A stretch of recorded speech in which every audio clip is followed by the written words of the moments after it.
नमस्कार दोस्तों, आपका अपने YouTube चैनल मायरू एकेडमी में बहुत बहुत स्वागत है। तो आज मैं आपके लिए यहाँ पर लेके आया हूँ करंट अफेयर्स के बहुत ही ज़्यादा इम्पोर्टेंट क्वेश्चंस जो आपको आगे आने वाले एग्जाम्स में देखने को ज़रूर मिलेंगे। तो वीडियो को बिना स्किप किए हुए ध्यान से देखिएगा। चलिए बढ़ते हैं पहले क्वेश्चन की तरफ। पहला क्वेश्चन हमारा क्या कहता है? पहला क्वेश्चन कहता है कि हाल ही में किस देश ने नए संविधान पर जनमत संग्रह कराया है? यानी कि कौन सा ऐसा देश है जिसने नए संविधान पर जनमत संग्रह कराया है? तो वो कौन सा देश है? तो वह आपका उज्बेकिस्तान। यानी कि उज्बेकिस्तान ने अभी हाल ही में नए संविधान पर जनमत संग्रह कराया है। तो इसको याद रखिएगा। चलिए बढ़ते हैं नेक्स्ट क्वेश्चन की तरफ। नेक्स्ट क्वेश्चन हमारा क्या कहता है? नेक्स्ट क्वेश्चन कहता है कि हाल ही में चीन ने किस भारतीय राज्य में 11 स्थानों के नाम बदलने की घोषणा की है? यानी कि चीन ने अभी किस राज्य के 11 स्थानों के नाम बदलने की घोषणा की है? तो वो आपका राज्य है अरुणाचल प्रदेश है। यानी कि अरुणाचल प्रदेश के 11 स्थानों के नाम बदलने की घोषणा की है। किसने की है? चीन ने की है। यानी कि अरुणाचल प्रदेश भारत देश का अभिन्न अंग है, लेकिन ये दुस्साहस जो है वो चीन ने किया है कि उसके 11 स्थानों के नाम बदलने की चीन ने घोषणा कर दी है। तो ये तो संभव नहीं हो पाएगा। तो खैर, ये तो हमारे लिए था इम्पोर्टेंट क्वेश्चन कि किसने किया है। तो ये दुस्साहस किया है चीन ने। चलिए बढ़ते हैं नेक्स्ट क्वेश्चन की तरफ। नेक्स्ट क्वेश्चन हमारा क्या कहता है कि हाल ही में अंतर्राष्ट्रीय खेल दिवस 2023 कब मनाया गया है? यानी कि अंतर्राष्ट्रीय खेल दिवस 2023 अभी हाल ही में कब मनाया गया है? तो वो आपका मनाया गया है 6 अप्रैल को। यानी कि 6 अप्रैल को अंतर्राष्ट्रीय खेल दिवस 2023 मनाया गया है।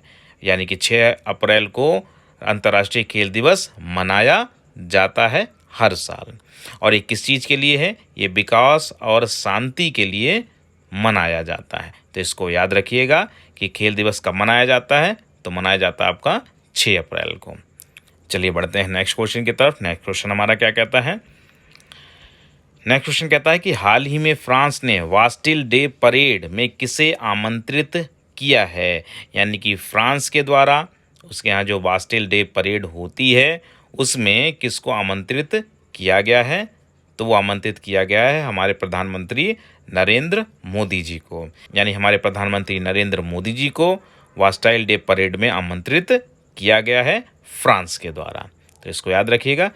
चलिए बढ़ते हैं नेक्स्ट क्वेश्चन की तरफ। नेक्स्ट क्वेश्चन हमारा क्या कहता है कि हाल ही में कौन पहली महिला ऑन फील्ड अंपायर बनी है? बहुत ही इंपॉर्टेंट क्वेश्चन आपके लिए कि पहली महिला ऑन फील्ड अंपायर कौन बनी है? तो बनने वाली है आपकी किम कॉटन। यानी कि किम कॉटन जो हैं वो पहली महिला ऑन फील्ड अंपायर बनी है। तो इसको याद रखिएगा कि बहुत ज़्यादा इंपॉर्टेंट आपका क्वेश्चन है। तो सबसे बड़ी बात है कि इस फील्ड में समझा जाता था कि पुरुष ही केवल अंपायर बन सकते हैं, लेकिन नहीं, अब महिलाओं ने भी वहाँ पे बढ़ चढ़ कर हिस्सा लेना शुरू कर दिया है। तो आपकी पहली महिला ऑन फील्ड अंपायर भी बनी है। कौन बनी है? किम कॉटन। इसको याद रखिएगा। यहाँ पे मैंने उनका पिक भी लगा रखा है। ये आपकी किम कॉटन है जो कि अभी हाल ही में ऑन फील्ड अंपायर बनी है। तो इसको याद रखिएगा। चलिए बढ़ते हैं नेक्स्ट क्वेश्चन की तरफ। नेक्स्ट क्वेश्चन हमारा क्या कहता है कि किस देश में इलेक्ट्रॉनिक वोटिंग मशीन यानी कि ईवीएम के बिना मतपत्रों का उपयोग करके आम चुनाव होंगे? यानी कि किस देश ने घोषणा की है कि उसके यहाँ जो इलेक्ट्रॉनिक वोटिंग मशीन यानी ईवीएम है उसके बिना मतपत्रों का उपयोग करके आम चुनाव कराए जाएंगे? तो वो आपका देश है बांग्लादेश। यानी कि बांग्लादेश ने अभी हाल ही में घोषणा की है कि इलेक्ट्रॉनिक वोटिंग मशीन यानी ईवीएम के बिना मतपत्रों का उपयोग करके आम चुनाव कराए जाएंगे। तो इसको याद रखिएगा।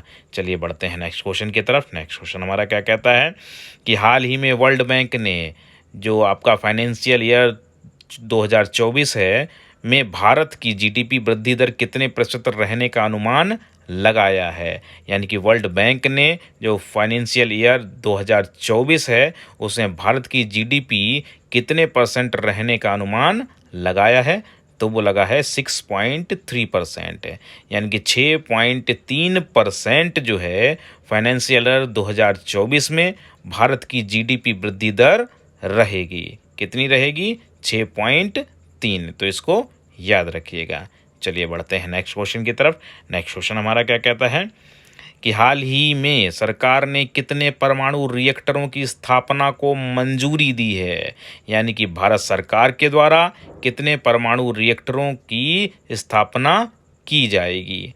तो वो की जाएगी आपके 10 परमाणु रिएक्टरों की, यानी कि 10 परमाणु रिएक्टरों की अभी हाल ही में भारत सरकार ने स्थापना की मंजूरी दी है। तो इसको याद रखिएगा। चलिए बढ़ते हैं नेक्स्ट क्वेश्चन की तरफ। नेक्स्ट क्वेश्चन हमारा क्या कहता है कि हाल ही में इंडिया ग्रिड ने कहाँ अपना पहला बैटरी एनर्जी स्टोरेज सिस्टम चालू किया है? तो इसको याद रखिएगा कि पहला, अगर कहीं क्वेश्चन आपसे पूछा जा रहा है पहले से रिलेटेड, तो वो इंपॉर्टेंट क्वेश्चन आपके लिए कहीं ना कहीं बन जाता है। तो इसको याद रखिएगा कि हाल ही में इंडिया ग्रिड ने अपना पहला बैटरी एनर्जी स्टोरेज सिस्टम चालू किया है। तो वो कहाँ चालू किया है, किस राज्य में चालू किया गया है? तो वो आपका चालू किया गया है महाराष्ट्र में, यानी कि महाराष्ट्र में इंडिया ग्रिड ने अपना पहला बैटरी एनर्जी स्टोरेज सिस्टम चालू किया है। तो इसको याद रखिएगा। चलिए बढ़ते हैं नेक्स्ट क्वेश्चन की तरफ। नेक्स्ट क्वेश्चन हमारा क्या कहता है?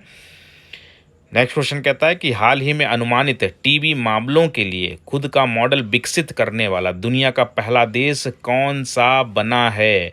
यानी कि हाल ही में अनुमानित जो ट्यूबरक्लोसिस है, जिसको शॉर्ट में हम लोग टीबी भी बोल देते हैं, मामलों के लिए खुद का मॉडल विकसित करने वाला दुनिया का पहला देश कौन सा बना है?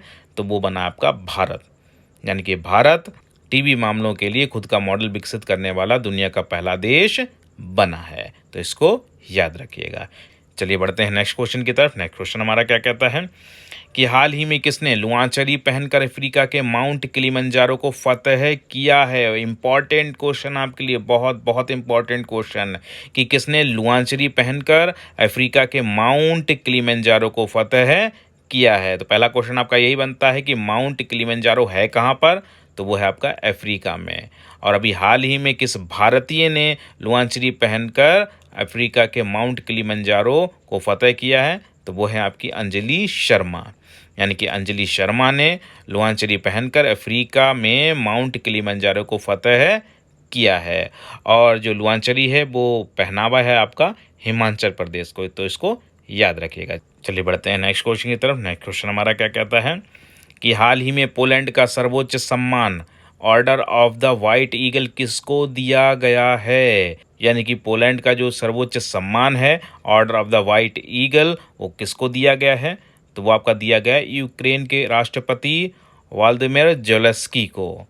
यानी कि यूक्रेन के राष्ट्रपति व्लादिमीर ज़ेलेंस्की हैं, उनको ये सम्मान दिया गया है। कौन सा? पोलैंड का सर्वोच्च सम्मान order of the white eagle. और किसके द्वारा दिया गया है? ये पोलैंड के राष्ट्रपति आंद्रेज डूडा के द्वारा ये सम्मान दिया गया है व्लादिमीर ज़ेलेंस्की के लिए। कौन सा सम्मान है वो? Order of the white eagle, जो कि पोलैंड का सर्वोच्च सम्मान है। तो इसको याद रखिएगा। चलिए बढ़ते हैं नेक्स्ट क्वेश्चन की तरफ। नेक्स्ट क्वेश्चन हमारा क्या कहता है? नेक्स्ट क्वेश्चन हमारा कहता है कि जिग्मे नामग्याल वांगचुक 3 दिवसीय भारत की यात्रा पर आए हैं, वो किस देश के हैं?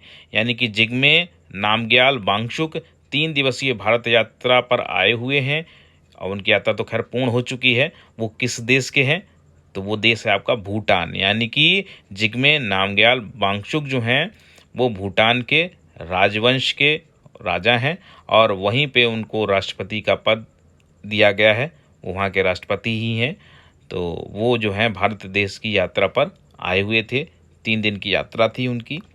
तो जिग्मे नामग्याल वांगचुक, मैंने यहाँ पे उनका पिक भी लगा रखा है जिनको आप ध्यान से देख सकते हैं। तो ये हैं आपके जिग्मे नामग्याल वांगचुक।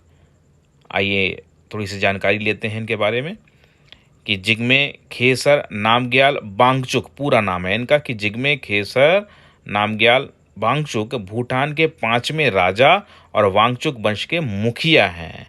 यानी भूटान के 5वें राजा हैं और वांगचुक वंश के मुखिया हैं। वे किसी भी देश के सबसे कम उम्र के राष्ट्राध्यक्ष हैं। राष्ट्रपति का पद इनके पास में है और वो खास बात है कि वे देश के किसी भी देश के सबसे कम उम्र के राष्ट्राध्यक्ष हैं। तो इसको याद रखिएगा। क्या नाम है इनका? जिग्मे नामग्याल वांगचुक।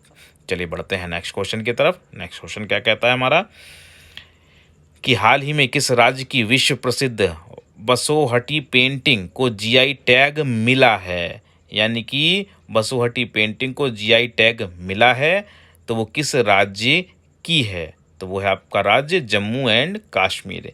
यानी कि जम्मू और कश्मीर की जो बसोहटी पेंटिंग है उसको हाल ही में जीआई टैग से सम्मानित किया गया है, तो इसको याद रखिएगा। चलिए बढ़ते हैं नेक्स्ट क्वेश्चन की तरफ। नेक्स्ट क्वेश्चन हमारा क्या कहता है कि हाल ही में भारत की किस खिलाड़ी पर नेशनल एंटी डोपिंग एजेंसी यानी कि एनएडीए ने 4 साल का प्रतिबंध लगा दिया है? यानी कि भारत की ऐसी कौन सी खिलाड़ी हैं जिन पे नेशनल एंटी डोपिंग एजेंसी यानी एनएडीए ने 4 साल का प्रतिबंध लगा दिया है? तो वो है आपकी वेट लिफ्टर संजीता चानू।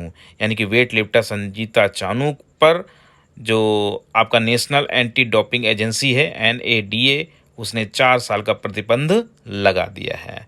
तो मैंने यहाँ पे उनका पिक भी लगाया हुआ है, आप ध्यान से देख सकते हैं कि ये आपकी वेट लिफ्टर संजीता चानू है जिस पे कि अभी 4 साल का प्रतिबंध लगाया गया है, तो इसको याद रखिएगा।